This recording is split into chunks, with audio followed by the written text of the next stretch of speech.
Hello साथियों, आप सभी का स्वागत है आपके अपने यूट्यूब चैनल CDP कुनिहांसी मैम पर। मेरा नाम है रवि और आप मेरे साथ कर रहे हो अपनी EVS की प्रैक्टिस क्लासों की सीरीज। तो उस सीरीज का आज है अगला भाग, तो चलिए शुरू करते हैं आज का अपना।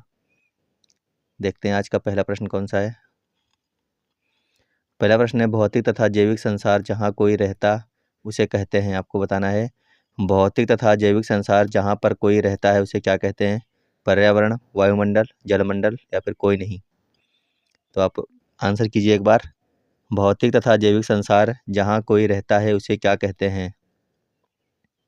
तो इसका हो जाएगा ऑप्शन नंबर ए, उसे कहते हैं क्या, पर्यावरण। चलते हैं अगले क्वेश्चन पर। यह एकमात्र अभयारण्य है जहाँ कश्मीरी महामृग पाया जाता है। कौन सा है आपको ये बताना है।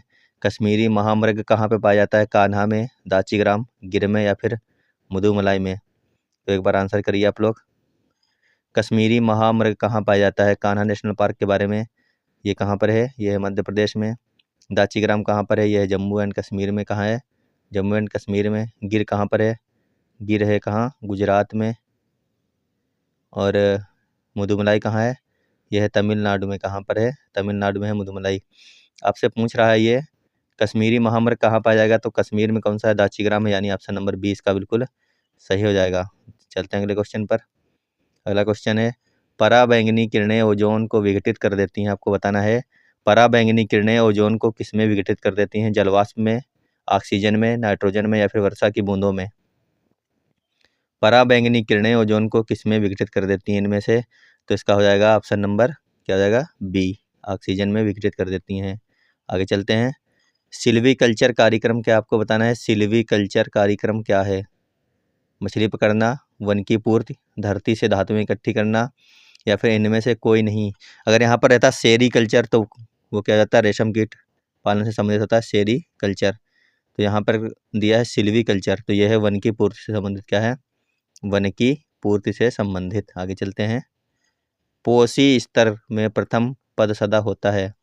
आपको बताना है जो खाद्य श्रृंखला होती है पोषी स्तर होता है, उसमें पहला पद सदा क्या होता है, पादप, मांसाहारी, शाकाहारी या फिर सर्वाहारी। पोषी स्तर में पहला पद सदा क्या होता है। पोषी स्तंभ का स्तर जो होता है उसका पहला पद सदा क्या होता है, पादप ही रहते हैं, क्योंकि यहीं से शुरुआत होती है। तो इसका हो जाएगा ऑप्शन नंबर ए, क्या हो जाएगा, ए। आगे चलते हैं। कौन सा रोग ऊतकों की अनियंत्रित वृद्धि के कारण होता है। आपको बताना है इनमें से कौन सा रोग ऊतकों की अनियंत्रित वृद्धि के कारण हो जाता है। तो देखते हैं ऑप्शन, कैंसर, एड्स, सिफिलिस या फिर इनमें से कोई नहीं। प्रैक्टिस करते रहिए साथियों, 4 दिन शेष बच्चे एग्जाम को, जितने ज़्यादा क्वेश्चन कर जाओगे उतना ज़्यादा फायदा होगा। तो इसका हो जाएगा ऑप्शन नंबर ए, क्या हो जाता है, कैंसर हो जाता है। आगे चलते हैं। धरती के नीचे पानी की सतह कहलाती है। आपको बताना है जो धरती के नीचे की पानी की सतह होती है उसको हम क्या कहते हैं, धरती के नीचे, यानी कि ये जो पानी की सतह है, यहाँ पर हमारा हैंड पाइप लगा हुआ है, तो ये जो सतह है उसको हम क्या कहेंगे, उसको कहते हैं वाटर लेवल। क्या कहते हैं, वाटर लेवल। आगे चलते हैं। जैव विविधता के विशिष्ट स्थल कौन से हैं। आपको बताना है जैव विविधता के विशिष्ट स्थल इनमें से कौन सा है। वन है, होटल है, कोयले की खान है या फिर पेट्रोलियम। आपको बताना है इसमें से कौन सा हो जाएगा। तो इसका हो जाएगा ऑप्शन नंबर ए, जैव विविधता के प्रमुख स्थल कौन है, विशिष्ट स्थल है वन। आगे चलते हैं। पराबैंगनी किरणें किस प्रकार के कैंसर का कारण बनती हैं। इनमें से किस प्रकार का कैंसर कैंसर जो है पराबैंगनी किरणों के कारण हो सकता है। गुर्दे का, त्वचा का, मस्तिष्क का या फिर फेफड़े का। तो एक बार आंसर करिए आप लोग। पराबैंगनी किरणें किस प्रकार के कैंसर का कारण बनती हैं, तो वो होता है त्वचा। किसका बनते हैं, त्वचा। आगे चलते हैं। इनमें से कौन सी खतरनाक बीमारी जिसका इलाज नहीं है। आपको बताना है इनमें से कौन सी ऐसी बीमारी है जिसका अभी तक इलाज संभव नहीं हो पाया है। मलेरिया, टीबी या फिर कैंसर और एड्स या फिर बेरीबेरी तथा कालाजार या फिर इनमें से कोई नहीं। तो ऐसी कौन सी खतरनाक बीमारी है जिसका अभी तक इलाज हमारे यहाँ पर संभव नहीं है, वो है कैंसर और एड्स। क्या है, कैंसर और एड्स। आगे चलते हैं। प्रदूषक जो वर्षा के पानी में घुलकर अम्लीय वर्षा का कारण बनता है। ऐसा कौन सा प्रदूषक है जो पानी में घुल जाता है और अम्लीय वर्षा कर देता है। अम्लीय वर्षा के कारण ही ताजमहल का रंग कैसा हो गया है, हल्का पीला हो गया है, तो वो होता है सल्फर डाइऑक्साइड। क्या होता है, सल्फर डाइऑक्साइड ऐसा है जो वर्षा के पानी में घुलकर अम्लीय वर्षा कराता है। आगे चलते हैं। शोर को मापने का इकाई आपको बतानी है। शोर को किस में मापा जाता है? डेसिबल, डेसिमल, या फिर dBA, या फिर डाई ऑपरेटर।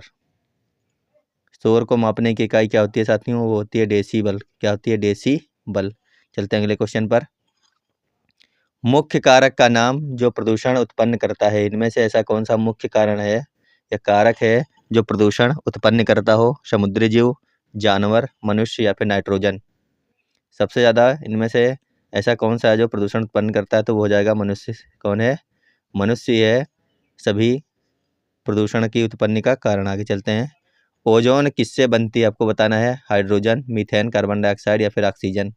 ओजोन किससे बनती है? हाइड्रोजन, मीथेन, कार्बन डाइऑक्साइड, या फिर ऑक्सीजन। तो आंसर कर दीजिए एक बार आप लोग। ये बनते हैं किससे? ऑक्सीजन से। किससे बनी होती है ओजोन? ऑक्सीजन से। आगे चलते हैं। मांसाहारियों को किस पोषी स्तर पर रखा जाता है? मांसाहारी जो होते हैं वो किस स्तर पर होते हैं? प्रथम, द्वितीय, तृतीय, या फिर अंतिम।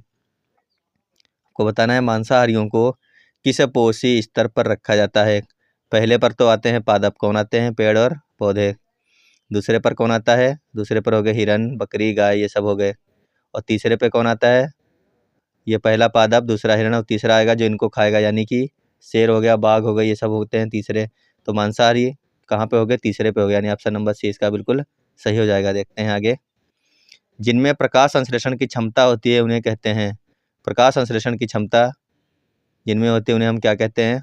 आपको बताना है। उन्हें कहते हैं उत्पादक। जिनमें प्रकाश संश्लेषण की क्षमता होती है उन्हें हम क्या कहते हैं? क्वेश्चन नंबर 17 का हो जाएगा ऑप्शन नंबर ए उत्पादक, यानी कि हरे पेड़ और पौधे क्या करते हैं? प्रकाश संश्लेषण करते हैं। आगे चलते हैं। 1972 में विश्व पर्यावरण सम्मेलन का आयोजन कहाँ हुआ था? टोक्यो में, जिनेवा में, स्टॉकहोम में, या फिर रियो डी जेनेरियो में हुआ था। तो आंसर कर दीजिए एक बार। 1972 में विश्व पर्यावरण सम्मेलन कहाँ पर हुआ था? क्वेश्चन नंबर 18 का हो जाएगा ऑप्शन नंबर सी। कहाँ पर हुआ था? स्टॉकहोम में हुआ था। आगे चलते हैं। चिपको आंदोलन मूल रूप से किससे संबंधित है या फिर किसके विरुद्ध था? आपको बताना है। चिपको आंदोलन मूल रूप से किसके विरुद्ध में हुआ था? जल प्रदूषण, ध्वनि प्रदूषण, वन कटाई, या फिर उपरोक्त सभी। चिपको आंदोलन मूल रूप से किसके विरुद्ध हुआ था? वन कटाई के विरोध में हुआ था चिपको आंदोलन। चलते हैं अगले क्वेश्चन पर। अंतर्राष्ट्रीय टाइगर दिवस कब मनाया जाता है? 24 जुलाई, 29 जुलाई, 10 जुलाई, या फिर 25 जुलाई। अंतर्राष्ट्रीय टाइगर दिवस मनाया जाता है 29 जुलाई को। किस दिन मनाते हैं? 29 जुलाई को। और टाइगर स्टेट कहते हैं मध्य प्रदेश को। किसको कहते हैं? मध्य प्रदेश को कहा जाता है टाइगर स्टेट। आगे चलते हैं। साइलेंट वैली में दुर्लभ और नष्ट प्राय पशु कौन सा है? साइलेंट वैली नेशनल पार्क है। कहाँ पर है ये? केरल में है साइलेंट वैली नेशनल पार्क। तो ये पूछा जा रहा है इनमें नष्ट प्राय पशु कौन सा है? कस्तूरी मृग, चीता, शेर की पूंछ जैसा, मेकाक्यू, या फिर गैंडा। आंसर करना है आपको। तो इसका हो जाएगा ऑप्शन नंबर सी, शेर की पूंछ जैसा मेकाक्यू। आगे चलते हैं। नागरहोल नेशनल पार्क किस राज्य में है? नागरहोल नेशनल पार्क किस राज्य में है? मध्य प्रदेश में कौन है? कान्हा, माधवगढ़, पेंच, पन्ना, ये सब कहाँ है? मध्य प्रदेश में। कर्नाटक में अंशी, बंदीपुर, कुद्रेमुख, नागरहोल और बनियारघट्टा। यानी नागरहोल कहाँ है? कर्नाटक में। उड़ीसा में कौन कौन से हैं? सिंपली पाल और भीतरकनिका। राजस्थान में कौन है? केवलादेव, रणथंभौर, मुकुंदरा हिल्स, सरिस्का और दरा नेशनल पार्क कहाँ है? सब राजस्थान में है। आगे चलते हैं। महावीर नेशनल पार्क आप लोग बताना कमेंट बॉक्स में कहाँ है। महावीर नेशनल पार्क किस राज्य में है? Mahavir national park. देखते हैं अगला क्वेश्चन। भारत के किस राज्य में विश्व का सबसे बड़ा थोरियम का भंडार है? आपको बताना है भारत के किस राज्य में विश्व का सबसे बड़ा थोरियम का भंडार मौजूद है? केरल, कर्नाटक, आंध्र प्रदेश, या फिर असम। भारत के किस राज्य में विश्व का सबसे बड़ा थोरियम का भंडार है? तो उसका हो जाएगा ऑप्शन नंबर ए। कहाँ पर है? केरल में है। कहाँ है? केरल में। आगे चलते हैं। भारत का कौन सा राज्य तीन और बांग्लादेश से घिरा हुआ है? त्रिपुरा, मिजोरम, मेघालय, नागालैंड। इनमें से पूछा गया ये जो राज्य दिए हैं, तो इनमें से ऐसा कौन सा राज्य है जो तीनों ओर से बांग्लादेश से घिरा हुआ है? तो इसका हो जाएगा ऑप्शन नंबर ए। कौन घिरा है तीनों ओर से? त्रिपुरा। देखते हैं अगला क्वेश्चन। अगला क्वेश्चन है स्वच्छ जल समुदाय में लेंटिक आवास का उदाहरण है। लेंटिक आवास का उदाहरण बताना है क्या है? तालाब और दलदल, झरना और नदी, तालाब और नदी, या फिर इनमें से कोई नहीं। तो साथियों लैंटिक आवास का संबंध होता है किससे? वेटलैंड यानी कि दलदल से होता है, यानी तालाब और दलदल हो जाएगा इसमें। किससे? तालाब में दलदल जो होता है, जहाँ पे पानी रुका हुआ रहता है, बहता नहीं है, वहाँ पर होते हैं वेटलैंड या दलदल। आगे चलते हैं। कपास उगाने के लिए कौन सी मिट्टी उपयुक्त होती है? रेतीली मिट्टी, चिकनी मिट्टी, काली मिट्टी या फिर दोमट मिट्टी? कपास के लिए उपयुक्त मिट्टी होती है कौन सी? काली मिट्टी। इसका निर्माण होता है ज्वालामुखी के द्वारा। और ये कहाँ कहाँ पाई जाती है? भारत में मुख्य रूप से गुजरात और महाराष्ट्र में इसकी खेती कपास की जाती है। आगे चलते हैं। किस राज्य में सबरीमाला मंदिर स्थित है? आपको बताना है। आंध्र प्रदेश, तमिलनाडु, केरल या फिर कर्नाटक? इनमें से किस राज्य में सबरीमाला मंदिर, जो लॉर्ड अयप्पा का मंदिर है, कहाँ पर स्थित है? आपको बताना है सबरीमाला मंदिर कहाँ पर स्थित है। तो इसका हो जाएगा ऑप्शन नंबर सी। क्या हो जाएगा? Option number C. ये कहाँ है? केरल में है। आपको एक चीज़ बता दें कि मंदिर से संबंधित वीडियो अभी तक हमने नहीं बनाई है, तो आज रात को आपको 6 या 7 बजे की क्लास में मंदिर से संबंधित एक वीडियो मिलने वाली है, जिसको आप देख लेना। जिस प्रकार से भी क्वेश्चन अभी तक बने हैं यूपी टेट में, जितने भी क्वेश्चन बने हैं और जिस प्रकार से बने हैं, सारे क्वेश्चनों पर आधारित हमारी ये वीडियो रहने वाली है। तो आप उसको जरूर देखना, क्योंकि यह क्वेश्चन पूछा जाता है मंदिर से संबंधित भी। चलते हैं अगले क्वेश्चन पर। दुलहस्ती पावर स्टेशन किस नदी पर आधारित है? दुलहस्ती पावर स्टेशन किस नदी पर आधारित है? बगलिहार, दुलहस्ती, ये सब कहाँ है? चिनाब नदी पर है। किस नदी पर है? चिनाब नदी पर है बगलिहार और दुलहस्ती। आगे चलते हैं। अलेरी कल्चर किससे संबंधित है? सब्जियों की खेती से, फलों की खेती से, मत्स्य पालन से या फिर सजावटी पौधों की खेती से? तो आंसर कर दीजिए एक बार। अलेरी कल्चर किससे संबंधित है? तो ये किससे संबंधित है साथियों? सब्जी की खेती से संबंधित है अलेरी कल्चर। आगे चलते हैं।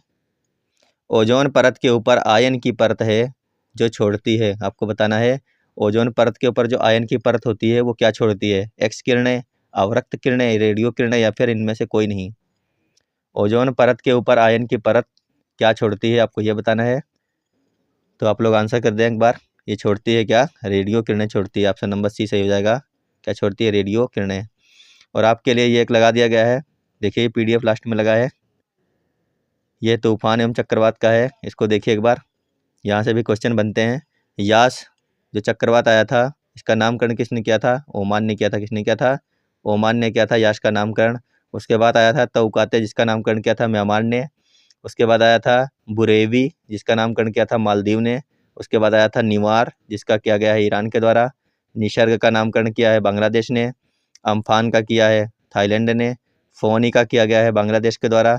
और बुलबुल का किया गया है पाकिस्तान के द्वारा। एक चक्रवात और आया है जिसका नाम है गुलाब, जिसका भी नामकरण किसने किया है? पाकिस्तान ने किया है। और यहाँ देख लेना यास की उत्पत्ति कहाँ से हुई थी? बंगाल की खाड़ी से। तौकाते अरब सागर में। और ये बुरेवी कहाँ आया था? बंगाल की खाड़ी से। निवार आया था बंगाल की खाड़ी से। निसर्ग उठा था अरब सागर से।